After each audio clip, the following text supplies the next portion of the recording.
خالد التي على تقديمه الجانب الجراحي من أمراض السمنة، والآن ننتقل إلى الجانب المختص بجراحة المناظير مع استراحة الجراحة العامة وجراحة السمنة الدكتور سلمان الصباح.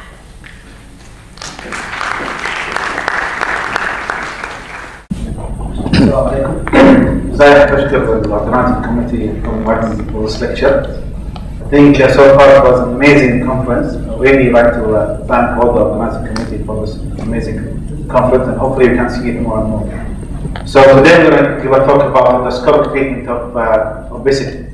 So Dr. Khalid Anizi talked about the surgical part, and we will focus on the endoscopic part and see if I can beat him with endoscopy. So no scars, quicker procedure. So first of all, at Amiri Hospital, we work together in a team and we do many procedures as seen in the slide. So the focus now on therapeutic endoscopy. So we know endoscopy we utilize many procedures. We have ERCP for those, for CBD stones, for ulcers in the stomach to treat them. It's good for diagnosis as well as treatment. So in this lecture I'm going to focus on obesity related. Treatment of obesity using endoscopy. So endoscopy comes between clinical treatment. Clinical treatment means nutrition, medications, exercise, and diet, and surgery. So the result of it is usually between these two.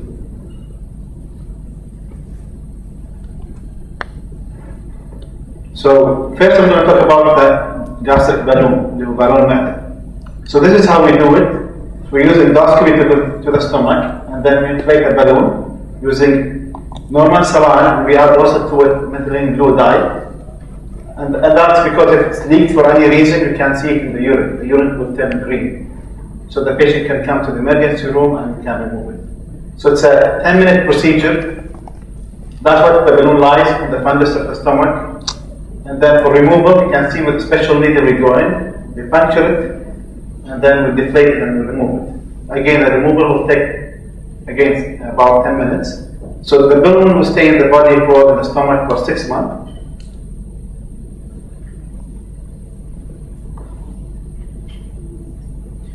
So this is the shape of the balloon in the stomach, and that's the equipment of it. So the balloon we have it on the left-hand side.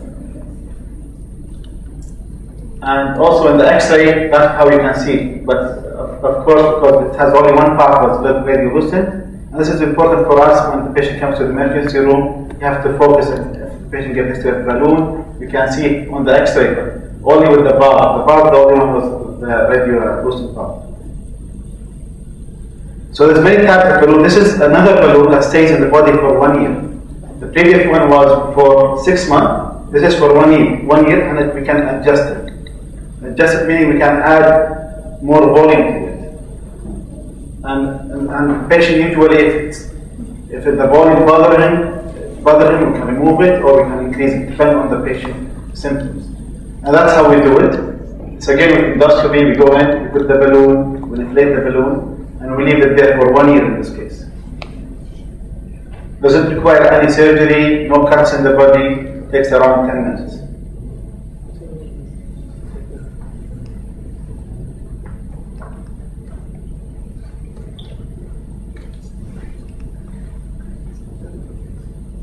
So this is the final look of the balloon in the stomach.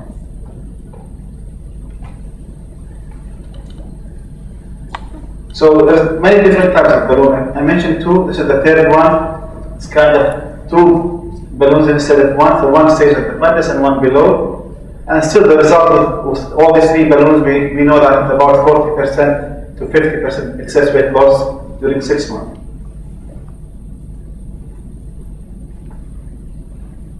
So this is a study we did here at Amiri Hospital, and this is around for 80 patients with balloon at Amiri Hospital, and the result was here. So has effective to temporarily treat obesity with 45% loss of excess body weight after 6 months. Usually, even we did the study on our sleeve gastrectomy results, and at 6 months, almost both of them almost close to each other. However, the failure rate here is 60%. People will not tolerate it, but however, people who tolerate it and satisfied with it, they have 45% excess weight loss. So that's about, depends on the patient weight. Usually I would say between 15 to 20 kgs loss within 6 months. So there's many other procedures that are done nowadays to come close to sleeve gastrectomy or bariatric surgery. So this is one of the procedures called toga. So again, we go through the stomach, through the esophagus with endoscopy, and then try to do the same as sleeve gastrectomy, however, without any surgery.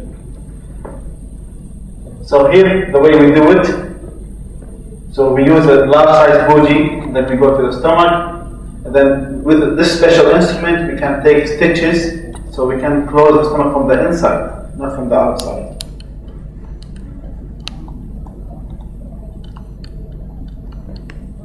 The video it's a bit complicated, but I will show you the other videos later on. You can see that this is the first stitch. You can see the stomach is narrow. So this is the gastric graft after surgery. You can see the stomach is like a sleeve. Exactly the same way we do it with sleeve gastrectomy.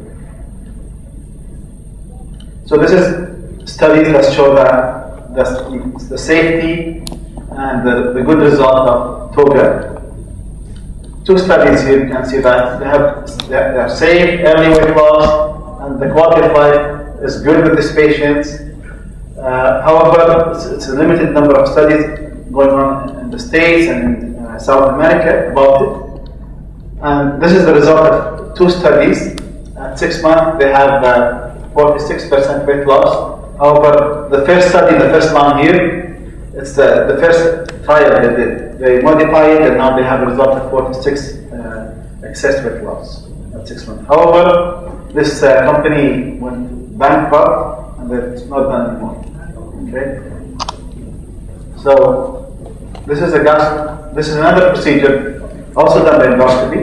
You can see they use stitches to glycate the stomach from the inside, with the result of 60% excess weight loss at 6 months. Close to sleep. Now, in 2010, I was involved in the American College of Surgeons. You can see my picture down there, doing the first procedure called Apollo, endoscopic Apollo. This is what on the cover page of the American College of Surgeons. This is the Apollo. It's a special instrument we use. It takes deep bites in the tissue. You can see this is the way it works. Because the previous ones take small bites, only the mucosa. This one takes full thickness bite in the stomach. So they have more durability.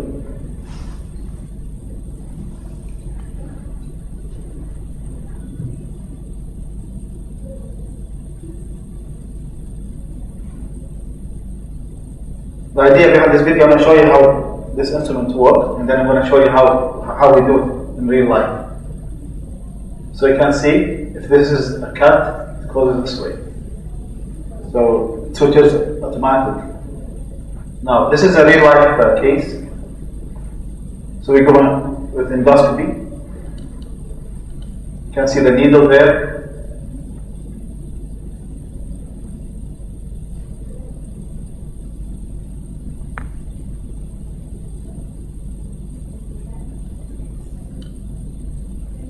So basically we go in, we take stitches between 2 walls of the stomach, we bring them close together, so we can have what we call a sleeve from inside. First time we did it took us 4 hours. Over time, I'm sure it took less time. But again, you don't have any scars. Patient, see the sleeve, you have a nice sleeve from inside, exactly the same as sleeve gastrectomy. And we don't cut the stomach and throw it away. So you see a nice sleeve on the, if you look at this gastrography or volume study compared to a regular sleeve gastrectomy, they are the same. However, it's a new procedure, we don't have enough results right now, and I'm sure in the future it will have an important role in bariatric procedures. So this is the look, and this is how we like it, you can see it. The drawing. So this is another procedure that we do because we think that the fundus is the organ or it's part of the stomach that it's related to obesity. Why? Because it's distend when you eat a lot and give more room. So if you vacate that part only, the fundus, then the stomach will be less distendable. So you will have more satiety, and we don't eat. So this is a procedure we put glycations into the fundus. So the fundus will be smaller. So basically, this is the way we do it. So this is an endoscopy that has different lumens. It has a scope, 2 instruments inside it. And this is the way it works. So it grabs the stomach from inside and then put kind of glycator. So it narrows the stomach. So you have this kind of, so the fundus disappears, as you see. So now you feel early satiety with that. So this is another procedure. We pass a tube from the esophagus down to the duodenum. So this way you bypass the duodenum and the stomach. So the food will go all the way to the small bowel, bypassing the duodenum and the stomach. And by this way you prevent absorption. This is the same way of gastric bypass, but without surgery. And this could be removed later on. So you can leave it for a year or 2 and then you remove it.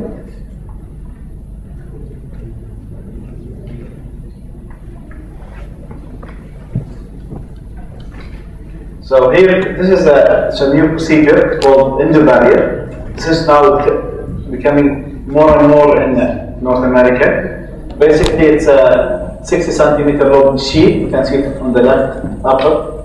And basically, you leave that sheet from the duodenum downward to the small bowel. So you can eat.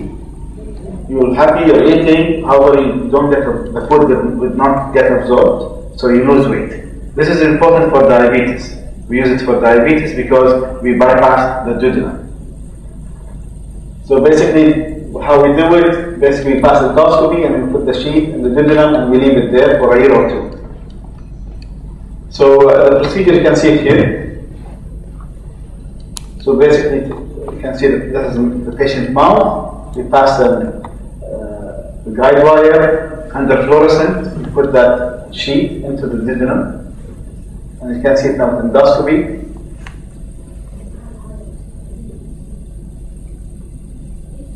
And then we anchor it in the duodenum. Once that is done, and then that's it. Basically, the food will come through the stomach and then to the duodenum and bypass the duodenum.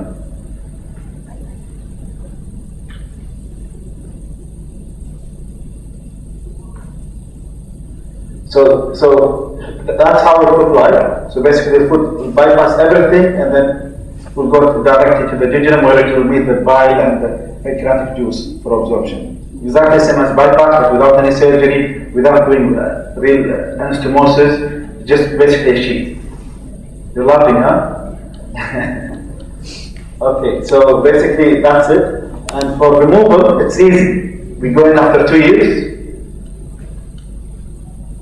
And we just buy a hook, we hook it and come out with it. No surgeries, 2 years, patient cure rate for diabetes is really high, weight loss exactly as sleep. 2 years.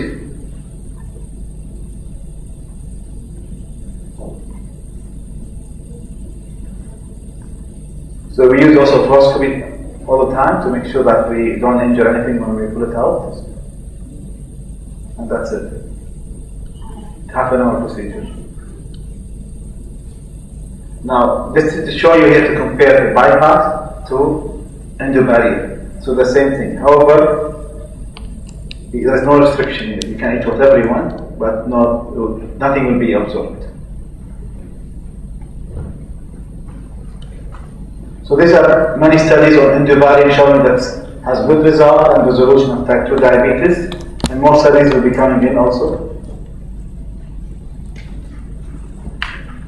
Okay, so now the role of endoscopy is also important in revision. So many patients have sleeve, they will have leaks as a complication. So one of the treatments is putting stents using endoscopy. So this is an important role of endoscopy. So stents is doing endoscopy for leaks or complication. Patients that they don't lose weight, we can do endoscopy and try to reduce the stomach size.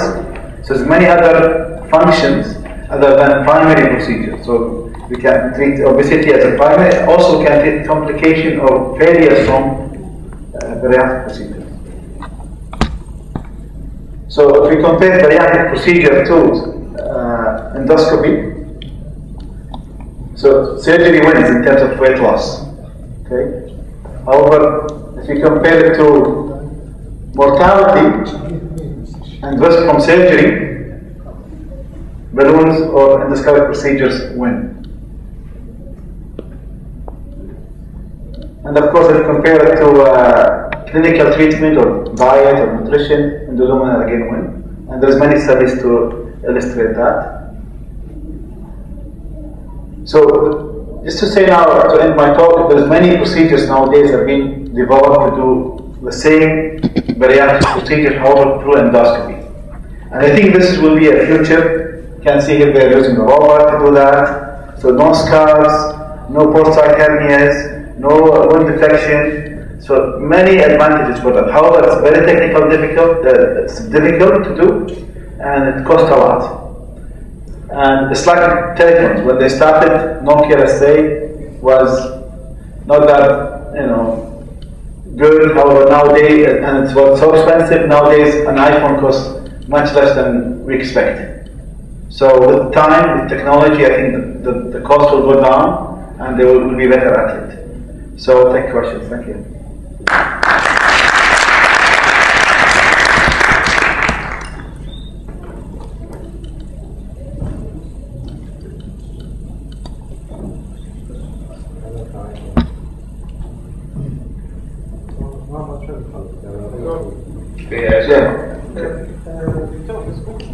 ليش يعني مثلا المرضى يقولون مثلا اسمع اغلب الناس اسمع اغلب المرضى انهم يسوون بايباس سيرجري اكثر من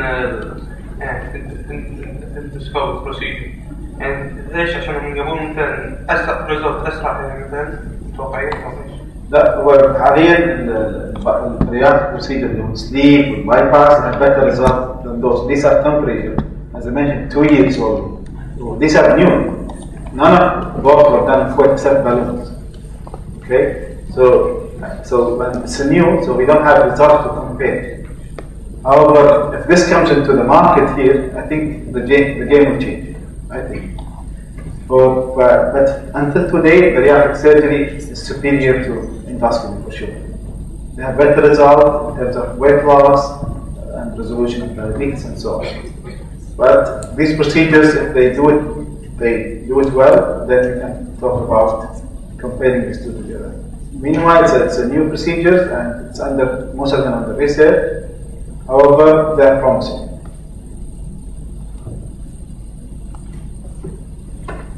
Please welcome.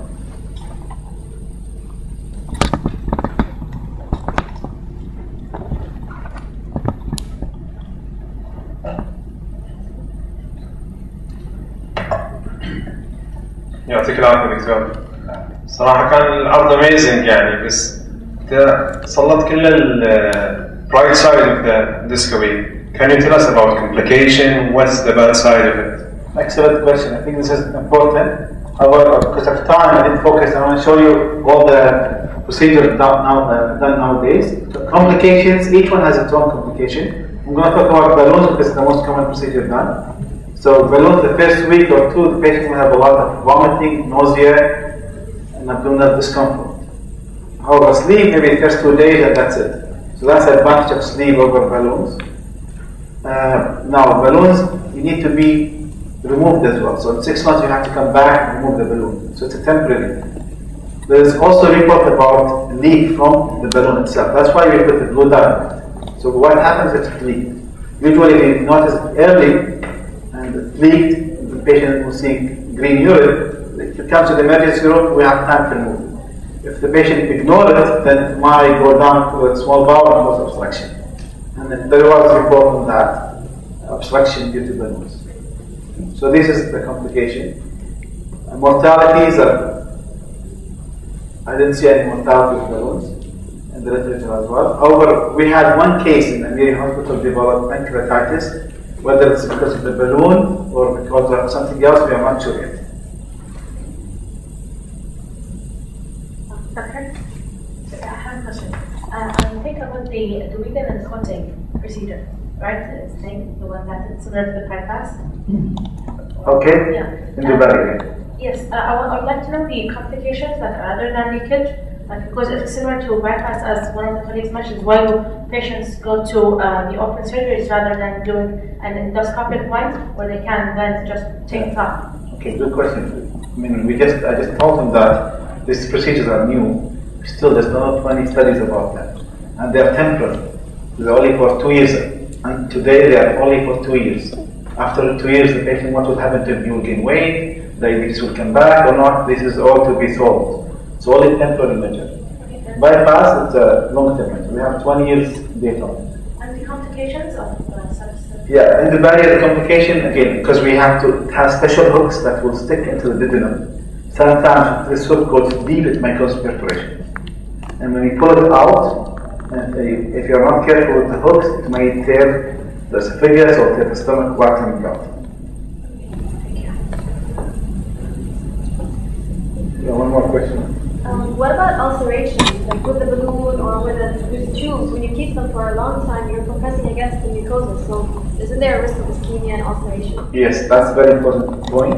I think that's why we keep all our patients on DPI, Losic or Gazic or Nexium. We keep them for the time they have the balloons. Because you're right, because it causes irritation to the mucosa and ulceration.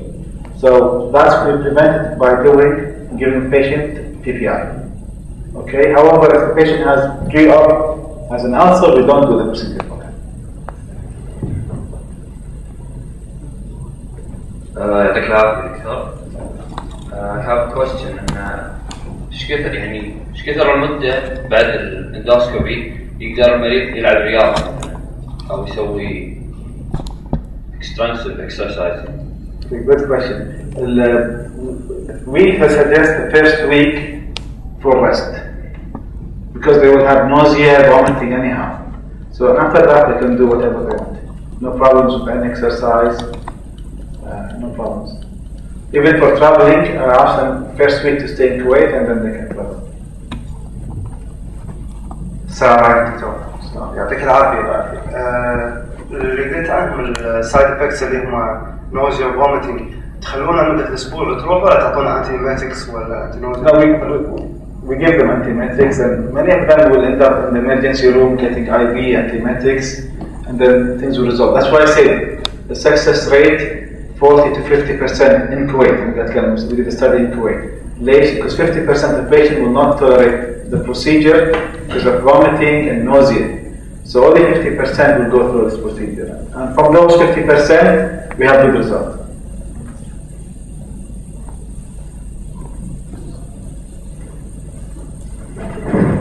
Good.